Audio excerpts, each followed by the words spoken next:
Біздің жездеміз міне.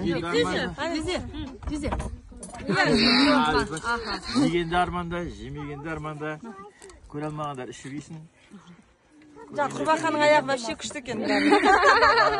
Құрбақаның аяғынан жасалған. Сол сізге қатты надяйды әпке. Иә, сол құрбақаның аяғыма қатты дәмі.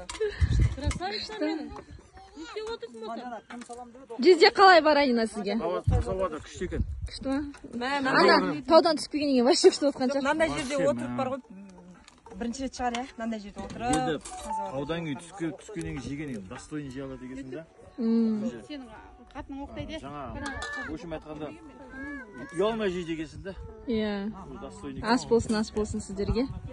Рахмет. Қайнар деген кезде сразу тау елестейтін болады сіздерге. Иә, Бейімбет ағаның ауылы деп. Жылда майды өстіп. Құдай қаласа енді жазда ма бір ата-аналарымызбен келсек, иә? Күшті болар еді. Мен сторисіме жүрші жазып. Не түсірейін аға? Әке-шешемізбен келсек бала-шағамыз бізге қалады.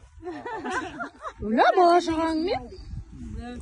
Үй қабаттасып шешелерімізбен. Сен спринтеріңді алдап келеміз.